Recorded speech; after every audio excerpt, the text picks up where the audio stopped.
Good evening, everybody. Hope everybody's having a good night. The last night of 2020. Lots of people are saying thank you, Jesus, for that, right? The last night of 2020.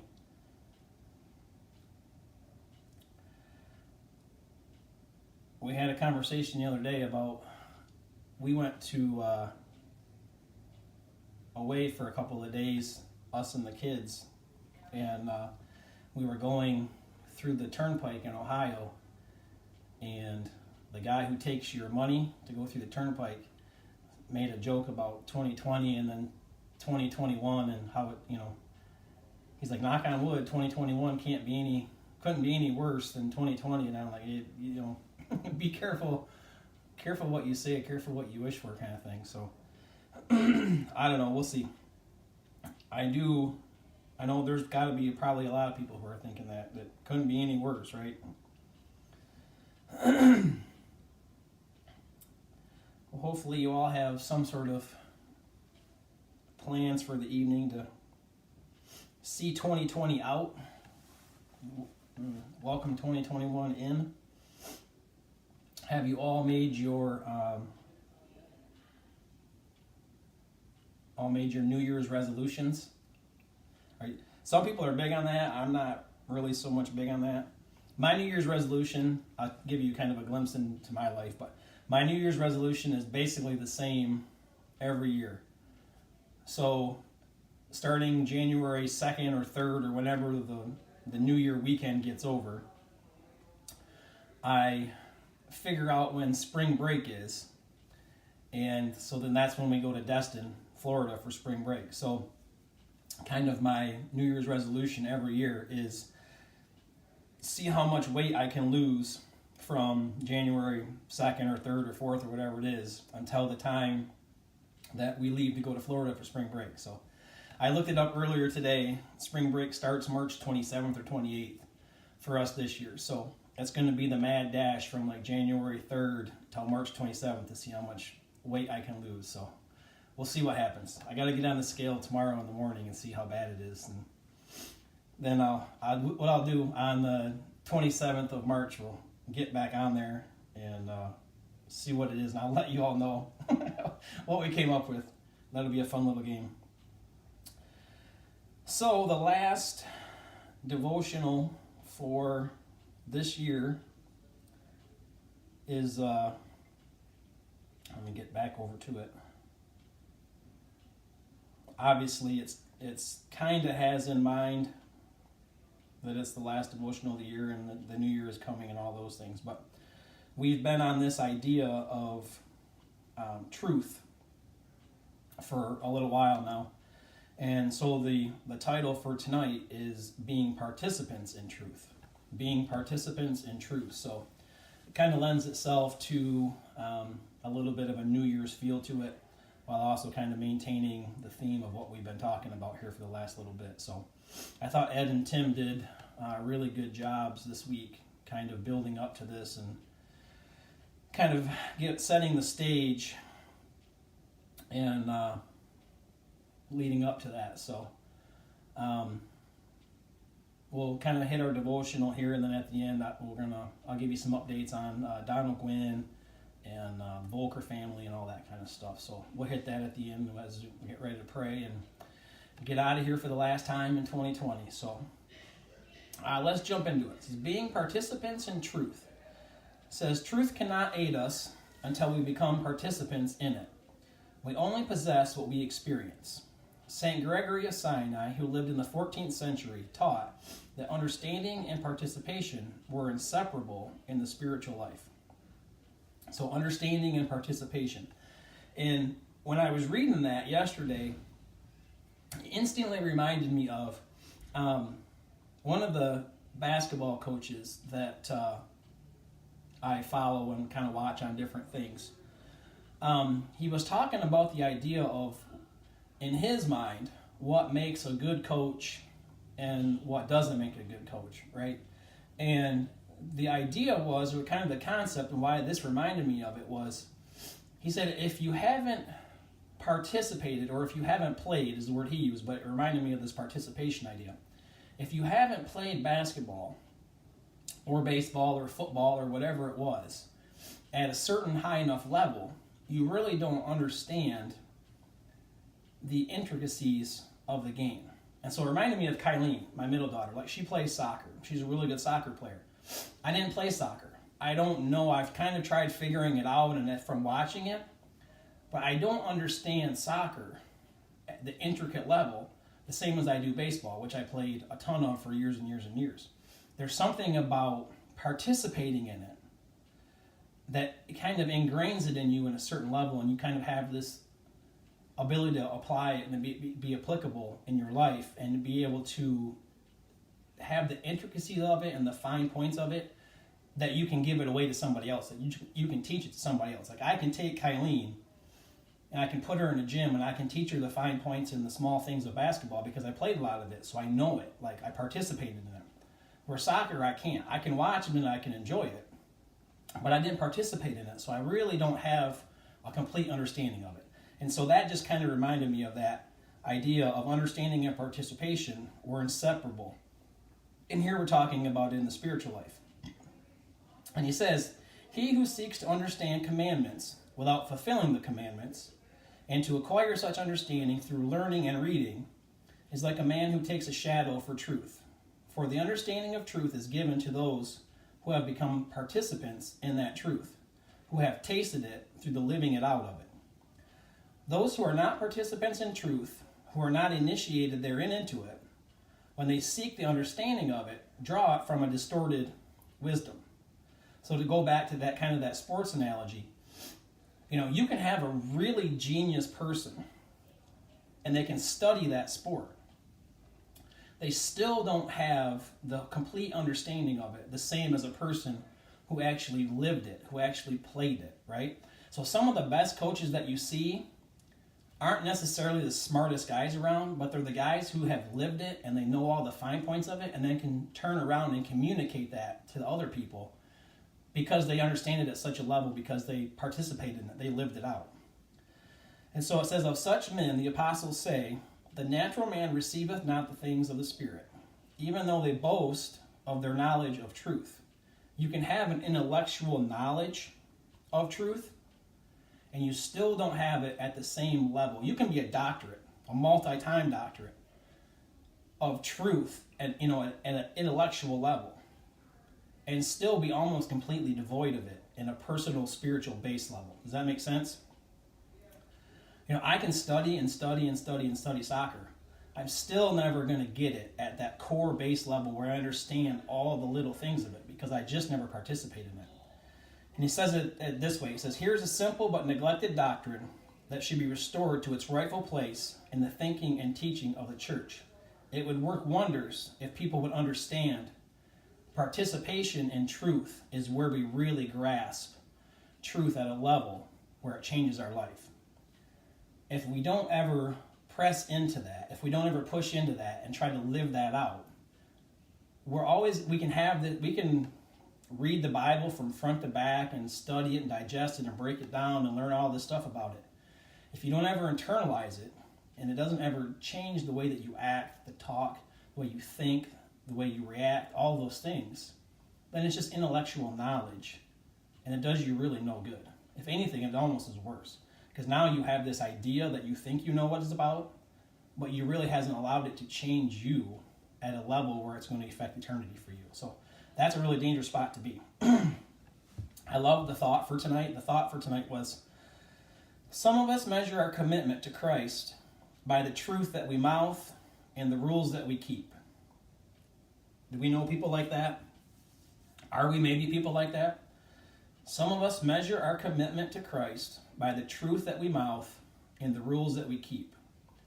Rules which may be man-made and not from God at all.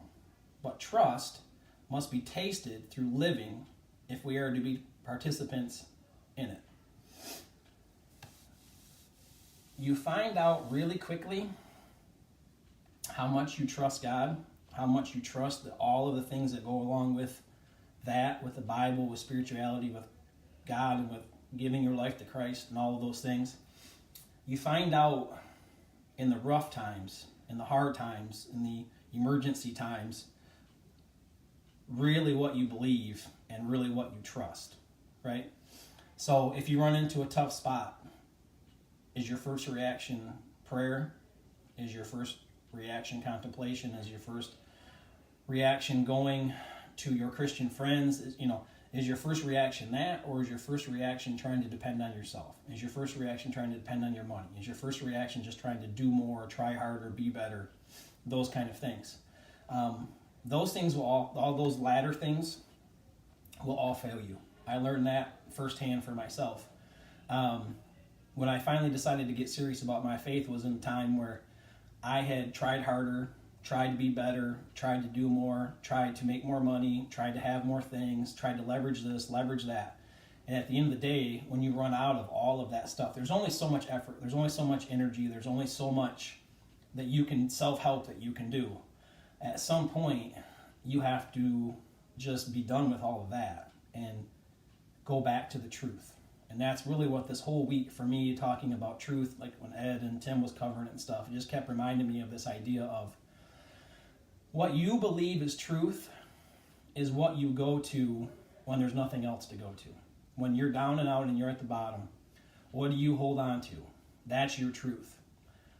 For some people, it's a bottle. For some people, it's pills. For some people, it's money. Hopefully, for us as followers of Christ, those of us that are, hopefully it's that truth. Hopefully it's the truth that, God sent his son and we have a better way. And so that's just kind of what I got out of the whole thing this weekend for sure. The devotional tonight and this idea of truth is truth at a whole different level when you participate in it, when you lean into it, and when you internalize it and make it what it should be. And that's the life-changing truth that Jesus offers us. So the verse that they use is a verse that we've probably heard several times, but it's so applicable to this. It says, "The Lord says, these people come near to me with their mouth and honor me with their lips, but their hearts are far from me. Their worship is made up of rules taught by men." There's two distinct paths that people follow, right?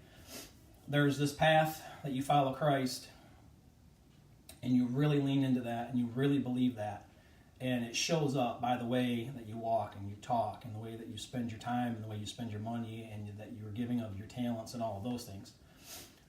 That's real truth. And that truth should affect how you act and all those things. Or there's, worldly truth that just tries to tell you, like I said before, try harder, do more, make more money, have more of this, more is just, to me, ended up being just more headache and more misery and more just depression and anguish and all those things. And at some point, the gig is up. Like at some point, those things just fail you, and then you don't have anywhere else to turn. So, I don't know. That's what I got out of it this week. It seemed pretty applicable to me that it was this one for the last day of the year. It just kind of reminded me, or like a reset maybe, of when we base our life on truth, real biblical, spiritual truth, all the other pieces and parts of our life just kind of seem to naturally fall into place. Like not everything's smooth, not everything's great. Like we live in a broken world and things are rough, and we have things like COVID and all that stuff. But when we're really basing our lives and our decisions and all of those things on real sound biblical truth, my marriage is better, right? I'm a better, in my case, business owner, or you're a better employee, or your relationship with your kids is better, like your relationship with others is better, you're a better church member. When you base your life and your decisions and all those things around real biblical spiritual truth, all of those other parts and pieces just naturally kind of fall into place better. So I've seen that in my own life time and time again. When I kind of in that sweet spot and doing things well, things just kind of naturally fall together and kind of fit to place. And then when I try to force feed things, it's kind of like putting the old, square peg in the round hole, or maybe it's the other way around. it just is a fight, and it's just constant angst and tension, and it just doesn't work well. So I was really, Chris Palmatier had a great post sometime this morning on Facebook. And I don't remember exactly what all he said, but it was something to the effect of, last January he was basically done. He was down and out and ready to quit. And he just cried out and asked God for something, and God was what God is, He was faithful to him, and he answered him in a way that Chris knew that God had heard him and responded to him. And it changed Chris' whole trajectory throughout this whole year. And as Chris has kind of tried to get his spirituality right and get, live in truth and on truth and have that as a pillar of his foundation, Chris's life has slowly but surely kind of fell back. He hasn't had, it's not like he hasn't had rough spots. Like, it just doesn't magically all of a sudden become great.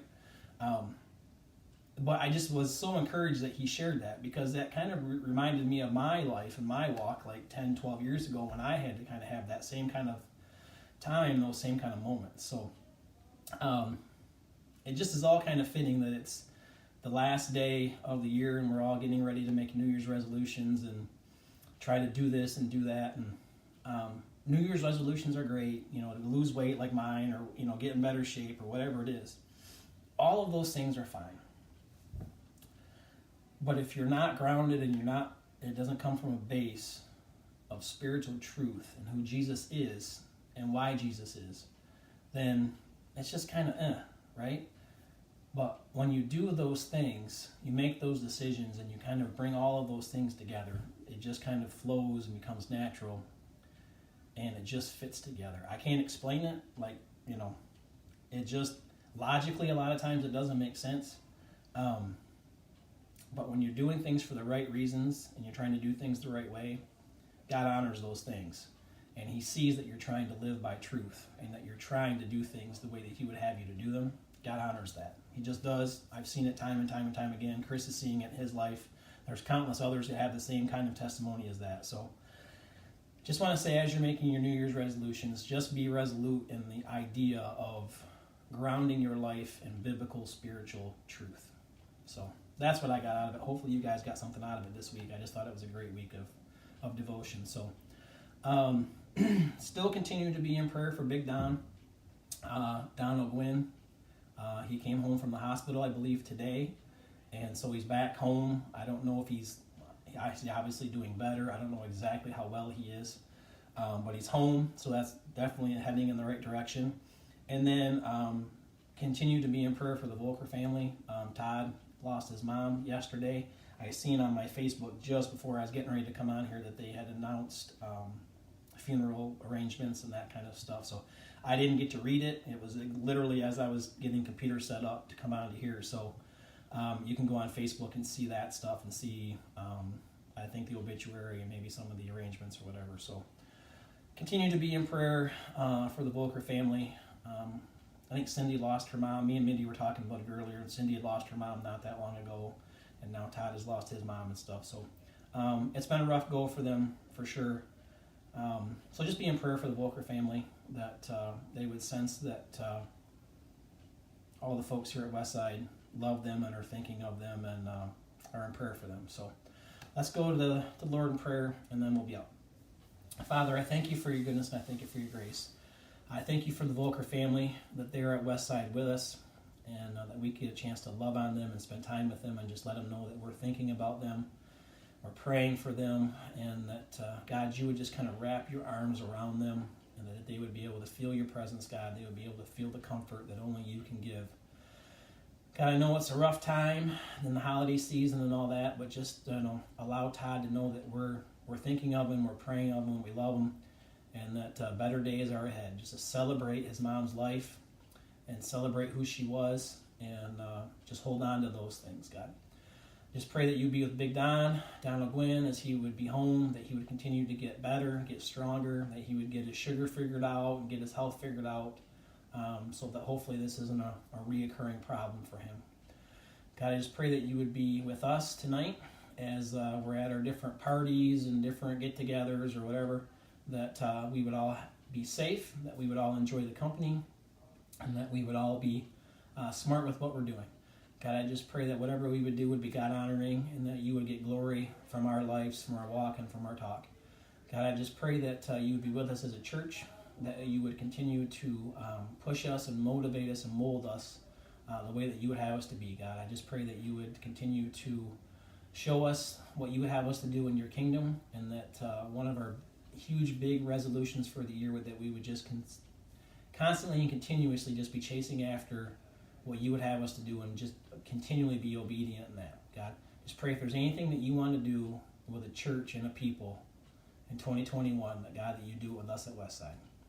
God, I'm thankful for all that you are and all that you do. God, I'm thankful that you are with us and that you are for us. God, I thank you for your son, Jesus. In his name I pray. Amen. All right, guys. Have fun tonight. Be smart. Be safe. And we will see you Sunday morning, 10:45, Westside live stream. All right? We love you. God bless. Have a good night. See ya.